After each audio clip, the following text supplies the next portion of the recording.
Good morning. இப்போ group 1 notification வந்திருக்கு. இன்னும் 70 வேகன்சி போட்டிருக்காங்க. 71 நாட்கள் இன்னும் இருக்கு. அதே போல் குரூப் 4க்கு சொன்ன மாதிரி இதையும் சொன்ன டேட்டில் போட்டாங்க. அதுக்கும் பார்த்தோம் அப்படின்னோம்னா அப்ராக்சிமேட்டாக ஒரு 100 நாள் இருக்கும். அதே மாதிரி குரூப் 2க்கும் ஒரு 125 நாள் 176 நாள் இருக்கும். இப்போது இந்த 3 எக்ஸாமுக்குமே பேட்டர்ன் ஒன்று தான். இந்த 3 எக்ஸாமுக்குமே பேட்டர்ன் ஒன்று தான். அதுக்குரிய டெஸ்ட்டு ஷெடியூல் தான் நான் இப்போ சொல்ல போகிறேன். இப்போது நான் வந்துட்டு குரூப் 1 நான் இப்போ ட்ரைனிங் போனேன். அதாவது ட்ரைனிங் போனதில் தான் தெரிஞ்சுக்கிட்டேன் நம்ம பவானி சாகர் ட்ரைனிங்கில். அங்கே வந்து என்ன அப்படின்னா, நம்ம நினைக்கிறோம் வந்து நம்ம தான் படிச்சுக்கிட்டு இருக்கோம் அப்படின்னு சொல்லிட்டு. அப்படிலாம் கிடையாது.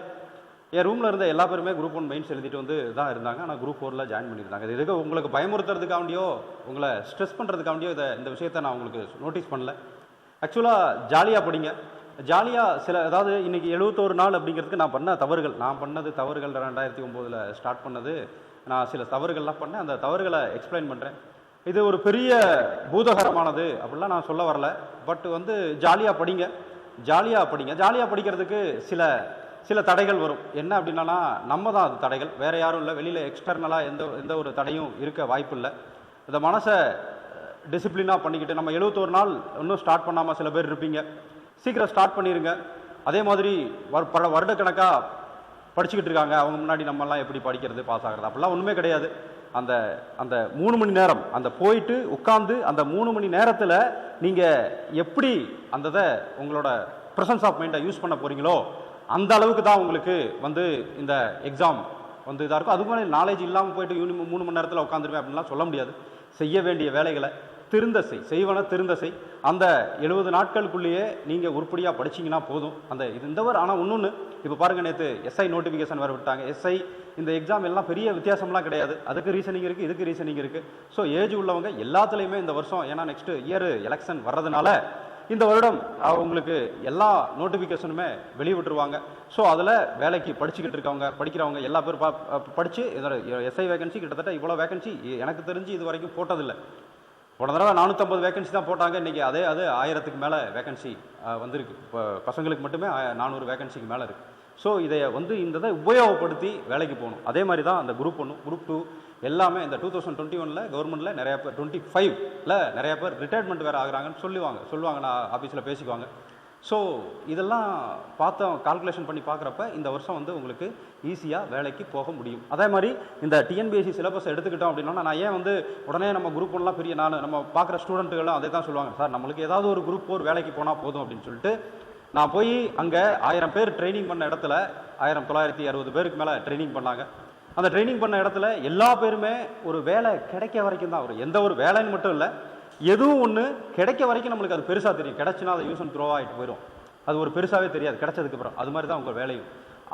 அதனால நான் சொல்கிறேன், உங்களோட வேலையை ஈடுபாடோடு செஞ்சீங்க அப்படின்னா கிடைக்க வரைக்கும் பல போராட்டமாக பண்ணுவோம். அதுக்கு கிடைக்கிறதுக்காக என்னென்னமோ பண்ணோம். நான் போன வேலை 19 வயசில் நான் வேலைக்கு போகிறப்ப அப்படி தான் அதுக்காக என்னென்னமோ பண்ணிட்டு வேலைக்கு போன முன்னாடி ஏன்டா வந்தோன்னுருச்சு. அதே மாதிரி தான் ஒரு வேலையுமே வேலைகள். இப்போ வேலைக்கு ஜாயின் பண்ணதை வர முதற்கொண்டு சொல்கிறேன். அப்போது நம்ம பெருசாக இந்த மாதிரி சென்டர்லாம் வச்சு பெரிய அச்சீவ் பண்ணோம். ஆமாம், 40 பேருக்கு மேலே வேலைக்கு அனுப்பி வச்சேன். அதுக்கு அந்த ஸ்டார்டிங்கில் இருந்த இன்ட்ரெஸ்ட்டு கடைசி வரைக்கும் இருக்காது. அந்த இன்ட்ரெஸ்ட் இருந்துச்சு அப்படின்னா உங்களால் பப்ளிக்கால் நீங்களும் பயனடைவீங்க. அதுதான் நம்ம இப்போ சொல்ல வரோம். நான் சொல்கிறது உங்களுக்கு புரியாது, வேலைக்கு போன பின்னாடி தெரியும். வேலைக்கு படிச்சுக்கிட்டு இருப்பீங்கல்ல, படிச்சுக்கிட்டு இருக்கும் பொழுது நீங்கள் என்ன பண்ணணும் அப்படின்னோம்னா அந்த இன்ட்ரெஸ்ட்டை அங்கேயும் கொடுங்க. அதனால் பெருசாக ஸ்ட்ரெஸ் பண்ணிக்காதீங்கன்னு சொல்கிறதுக்காண்டி இந்த வார்த்தை சொல்கிறேன். பெருசாக ஸ்ட்ரெஸ் பண்ணிக்க ரொம்ப நாளைக்கு அப்புறம் நான் இப்போ போடுறேன், அதனால் அவசரமாக பேசுகிறதுனால புரியாத அப்படின்லாம் நினைக்காதீங்க. இந்த ஷெடியூலை சொல்கிறேன். ரெகுலராக வந்து இதுக்குரிய வீடியோ என்னால் போட முடியும், போடுறேன். அதில் இப்போ நம்ம எப்படி ஆரம்பிச்சிருக்கோம். இந்த குரூப் 1க்கு நீங்கள் நல்லா படிச்சுட்டீங்கனாலே போதும். அடுத்து வரக்கூடிய குரூப் 4, அதாவது ஜிஎஸ் சொல்கிறேன். இந்த ஜிஎஸ் பேட்டர்ன் தான் அப்படியே குரூப் 2லேயும் இருக்குது, குரூப் 4லேயும் இருக்குது. ஸோ இந்த குரூப் 1ல் நல்லா படிச்சிட்டிங்க அப்படின்னா இப்போ குரூப் 4ல் ஒரு 700 போஸ்டிங்க்கு 1400 பேர் செலக்ட் பண்ணுறாங்கன்னா அந்த 1400 பேர் தான் குரூப் 2 வேக்கண்ட்டாகவே இருக்கும். ஸோ இந்த 1400 பேர் தான் அங்கேயும் உங்களுக்கு காம்படிஷனாக வருவாங்க. இதில் ஒரு 70 பேர் தான் மைனஸ் ஆகுவாங்க. மிச்சம் இருக்கக்கூடிய அந்த 1400ல் அந்த 70 போச்சுன்னா 1330 பேர் திருப்பியும் உங்களுக்கு காம்படிட்டராக மாறுவாங்க. இவங்க மட்டும் இல்லை, ஆல்ரெடி குரூப் 4ல் இருக்கிறவங்க குரூப் 2ல் இருக்கிறவங்களும் இங்கே வந்து காம்படிட்டராக மாறுவாங்க. அதனால அது வேற போஸ்டிங் போகிறதுக்கு அந்த மாதிரி காம்படிட்டராக மாறுவாங்க. அதனால வந்து நீங்கள் ஜாலியாக படிங்க, எமோஷனலாக எது மேலேயாவது அட்டாச் ஆயிடாதீங்க. அந்த மாதிரி உங்களை மனசை பாதிக்கக்கூடிய சில விஷயங்கள் இருந்துச்சுன்னா அதிலிருந்து ஸ்கிப் பண்ணுங்க. நான் படிக்கும்பொழுது ஒரு அம்மா சொல்லுவாங்க, ஒரு விஷயம் வந்து ஒரு சின்ன புள்ளி மாதிரி தான் ஸ்டார்ட் ஆகும், அது அகண்ட பாரதமாக அப்படியே விரிஞ்சுக்கிட்டே போகும். படிப்பை விட்டுட்டு வேற ஏதாவது இந்த மாதிரி எதையாவது ஒன்று திங்க் பண்ணோம் அப்படின்னோம்னா அது அகண்டுக்கிட்டே போகும், அப்படியே போகும். அந்த சிந்தனைக்கு அளவே இருக்காது, உங்களை படிக்க விடாமல் பண்ணிக்கிறோம். அதனால உங்களுக்கு நம்ம தான், அதாவது ஒரு வார்த்தை கூட சொல்லுவாள், கனியன் பூங்கொன்றால் தீதும் நன்றும் பிறர் தர வரா அப்படின்னு சொல்லுவார். நம்ம வெற்றி தோல்வி எல்லாத்துக்குமே நம்ம தான் காரணமாக இருப்போம். அடுத்தவங்களை குறை சொல்லி பழகாதீங்க, நம்மளுக்குள்ள குறைகளை நிவர்த்தி பண்ணி பழகுங்க. வெற்றி உங்களுக்கு ஈஸியாக கிடைச்சிரும். போராடுங்க, படிங்க. செய்ய வேண்டிய வேலையில் சும்மா நான் தலையில் பெரிய பாறாங்களை தூக்கி வச்சுட்டு போங்கன்னு சொல்லுவேன். எவ்வளவு உங்களால் முடியுதோ அதை படிச்சுக்கிட்டே போங்க. ஏன்னா எவ்வளோ முடியுதோ, நீங்கள் எண்ணங்கள் ஒரு 100% நினச்சிட்டாலும் கூட அதில் 50% பக்கம் தான் நீங்கள் வந்து என்ன பண்ண முடியும் அப்படின்னோம்னா அதை செயல்படுத்த முடியும்.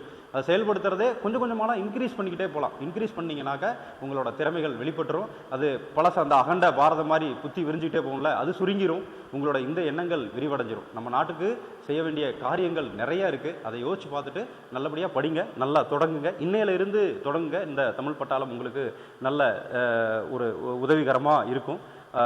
அது பாருங்கள், இப்போ ப்ரிலிமினரி சிலபஸ் அப்படின்னு சொல்லி எடுத்துக்கிட்டோம் அப்படின்னோம்னா, இப்போ உங்களுக்கு வெயிட்டேஜ், முன்னாடிலாம் வெயிட்டேஜ் கொடுக்க மாட்டாங்க, இப்போ வெயிட்டேஜோடு கொடுத்துட்டாங்க. வெயிட்டேஜ் எப்படி கொடுத்துருக்காங்கன்னா, சயின்ஸுக்கு 10 மார்க்கு, அதே மாதிரி ஜாகிரஃபி வந்து 10 மார்க்கு, இந்திய வரலாறு மேக்சிமம் நீங்கள் ஹிஸ்ட்ரியில் அதிகமான வெயிட்டேஜ் கொடுத்துருக்காங்க. சேம் யூபிஎஸ்சி பேட்டர்ன் அப்படியே. ஹிஸ்ட்ரி நல்லா படிச்சு ஆகணும். அது ஹிஸ்ட்ரி அப்படிங்கிறது ஆன்ஷியன்ட், மிடிவல், மாடர்ன் மூணுமே நல்லா படிச்சாகணும். இதில் வந்து 25 மார்க் கொடுத்துருக்காங்க. அதுக்கடுத்து பார்த்தீங்க அப்படின்னாக்க பொலிட்டிக்கல், இந்தியன் பாலிட்டி, அதில் ஒரு 40 மார்க் கொடுத்துருக்குறாங்க. அதே மாதிரி இந்திய பொருளாதாரம், அதாவது முன்னாடி வந்து யூனிட் 9 எக்கனாமிக்ஸ்னு தனித்தனியாக இருந்ததை ரெண்டையும் சேர்த்து டெவலப்மெண்ட், தமிழ்நாடு வளர்ச்சி நிர்வாகம் அப்படின்னு சொல்லிட்டு ரெண்டையும் சேர்த்து 50 மார்க் கொடுத்துட்டாங்க. இதுக்கு தான் வந்து ஃபஸ்ட்டு ப்ரியாரிட்டியாக நம்ம வச்சிருக்கிறோம். நான் சிலபஸ் பாருங்கள், உங்களுக்கு அது நல்லாவே புரியும். அதுக்கடுத்து பார்த்தீங்கன்னா தமிழ்நாடு வரலாறு யூனிட் 8 முன்னாடி வச்சுருந்தாங்க, அதை வந்து இப்போ 6வது யூனிட்டாக கொண்டு வந்து இதில் 40 மார்க் கொடுத்துருக்குறாங்க. அதே மாதிரி கடைசியில் பார்த்தோம்னா இது வந்து முன்னாடி இந்த ரீசனிங் வந்து ஒரு 5 to 6 கேள்வி கேட்பாங்க. இப்போ வந்து இதையே ஸ்ப்ளிட் பண்ணி இதுக்கு 10 மார்க்கு, சரி இதுக்கு 15 மார்க்கு, இந்த திறனறி தேர்வுக்கு 15 மார்க்கு, ரீசனிங்க்கு 10 மார்க்கு, ஸோ 25 மார்க் இதுக்கு கொடுத்துருக்காங்க. Total 200 mark. இந்த 200 மார்க்கு நீங்கள் இந்த இடத்துல நீங்கள் சரியாக படிச்சுட்டு அட்டன் பண்ணாதான் வரக்கூடிய எக்ஸாமு குரூப் 4 அண்டு குரூப் 2 அடிஷனலாக அது ரெண்டுக்கும் லாங்குவேஜ் படிக்க வேண்டியிருக்கும். லாங்குவேஜ் ஆல்ரெடி படித்தவங்களாக இருப்பீங்க, அதுக்கு நீங்கள் வந்து கிளியர் பண்ண முடியும். இதுக்கு என்னோட நாலேஜ், ஓன் நாலேஜுக்கு தகுந்த மாதிரி நான் வந்து ஒரு ஷெடியூல் போட்டிருக்கேன். இந்த ஷெடியூலுக்கு இங்கே வர்றவங்களுக்கு நான் நடத்தி கொடுத்து முடிச்சிருவேன், டெஃபினட்டாக முடிச்சிருவேன். அதே மாதிரி இங்கே ஆன்லைனில் பார்க்குறவங்க அதை பாருங்கள் ஃப்ரீயாக, அதாவது நான் சொல்லி கொடுக்குற கிளாஸ் எல்லாத்தையும் ஒர்த்தபுளாக நான் அதை எப்படி நான் எடுப்பேன் அப்படின்னாக்கா, அந்த ஹிண்ட்ஸு, அதுக்கப்புறம் அதை சொல்லி பாருங்கள். கிளாஸ் இன்றைக்கி ஈவினிங் இருந்து இந்த கிளாஸ் லைவாக போடுறேன், அதை பாருங்கள், உங்களுக்கே புரியும். இதில் வந்து சிலபஸில் ஃபஸ்ட்டு என்ன கொடுத்துருக்கோம் அப்படின்னு சொல்லி பார்த்தோம் அப்படின்னோம்னாக்கா, இந்தியன் எக்கனாமி. ஏன் இந்தியன் எக்கனாமி ஃபஸ்ட்டு எடுத்திருக்கேன் அப்படின்னாக்கா, இதுதான் வந்து 50 மார்க்கு உங்களுக்கு கொடுத்துருக்காங்க. அதே மாதிரி இப்போ இருக்கிற நாட்கள் வந்து 70 நாட்கள் இருக்குது அப்படின்னா 70 நாட்களுக்குள்ளே ஒரு 20 டெஸ்ட்டுங்கிறது, அதே ஒன்று நான் சொல்லிக்கிறேன். டெஸ்ட்டுங்கிறது நீங்கள் பெரிய டென்ஷனாக நினச்சிக்காதீங்க.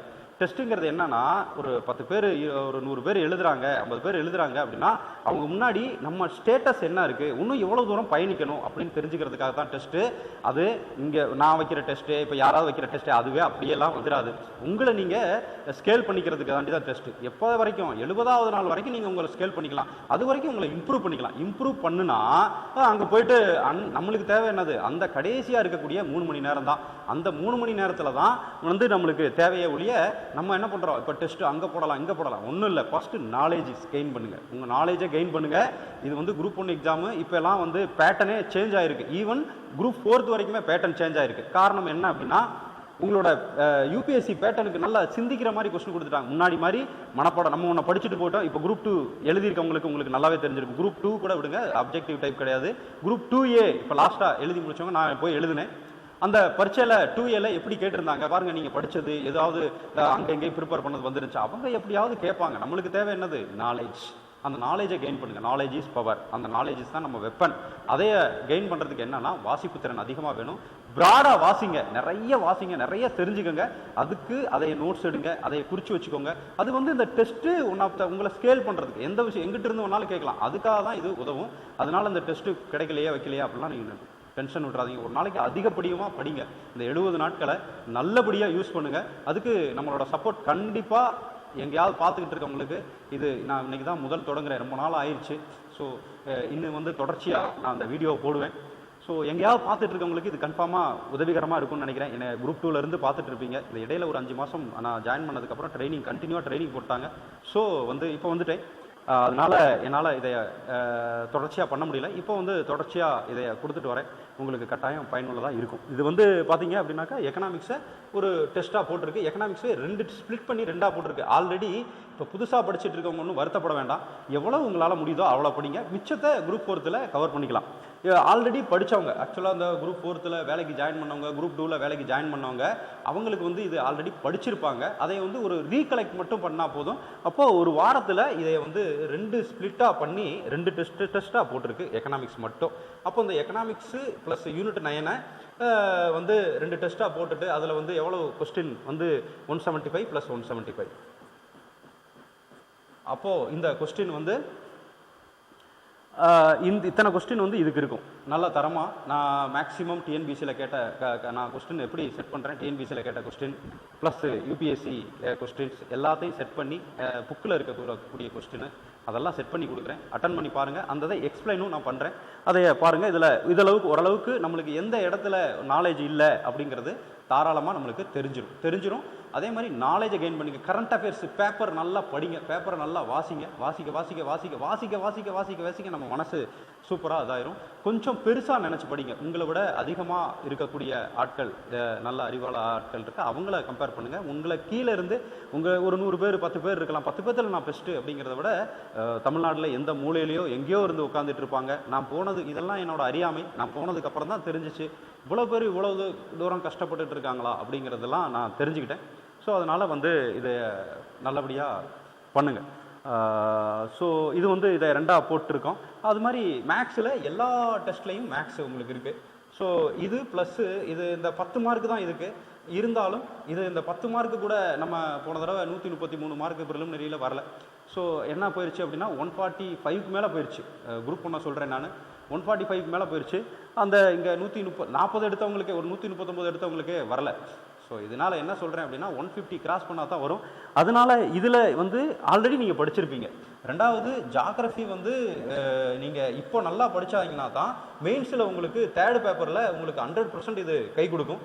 ஸோ ஜாகிரஃபியை செகண்டாக வச்சுருக்கு. இது 2ஐயும் சேர்த்து 2 வாரத்தில் நீங்கள் முடிச்சிட்டிங்க அப்படின்னாக்கா அதில் மேக்ஸ் இருக்குது. அதுக்கடுத்து பார்த்தோம் அப்படின்னம்னா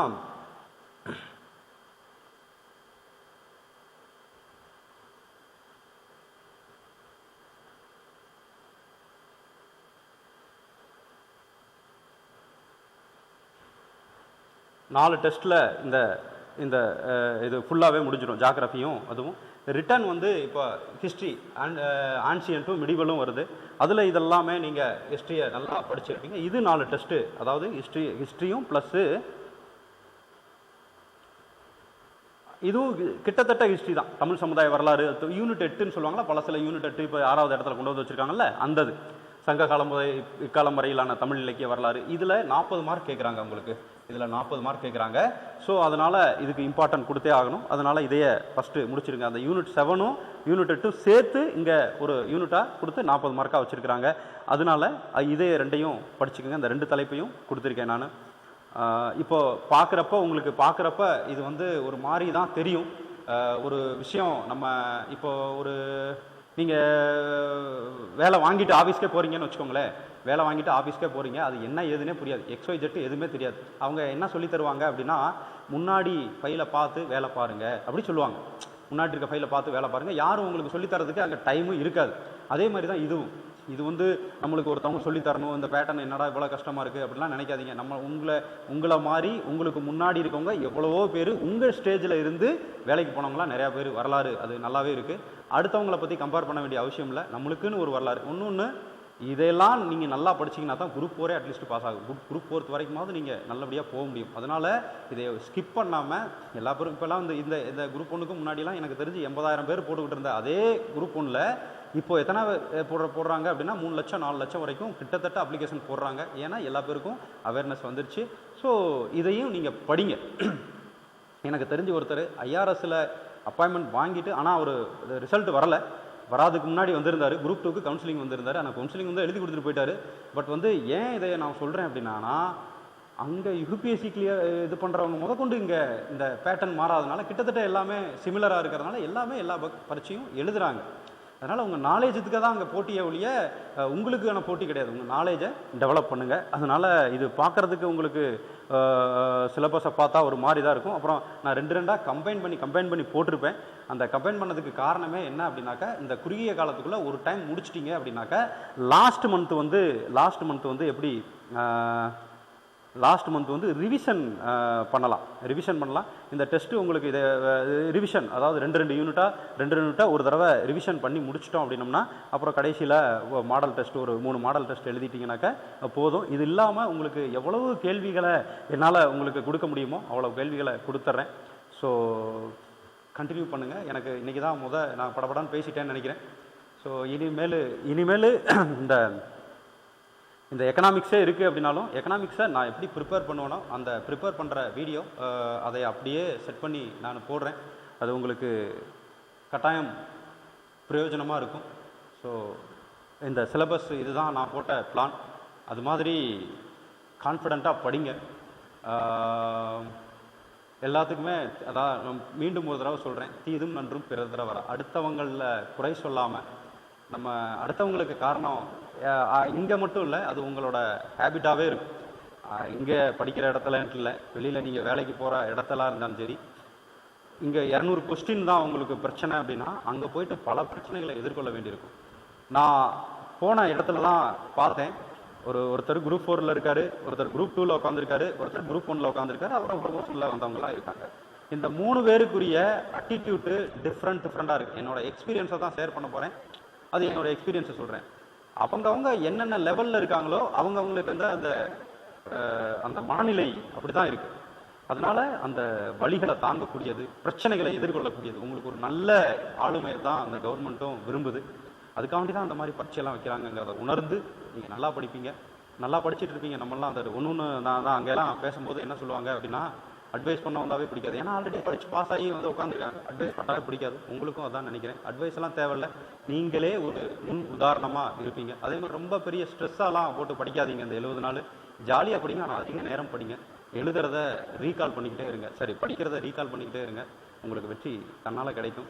ஸோ இன்றைக்கி நம்ம தொடங்குகிறோம் இந்த நாள், இனிய நாள். இன்னையிலேருந்து கண்டினியூஸாக இந்த ஆல்ரெடி மேடம் வந்து தமிழுக்கு நல்லபடியாக போட்டுக்கிட்டு இருப்பாங்கன்னு நினைக்கிறேன். அது குரூப் ஒர்க்கு ஃபாலோ பண்ணுங்கள். இந்த ஜிஎஸ்ஸு சூப்பராக முடிச்சு கொடுக்கறதுக்கு என்னோட கடவுள் எனக்கு அருள் புரிவார். அது மாதிரி நான் உங்களுக்கும் ஹெல்ப் பண்ணுறேன்.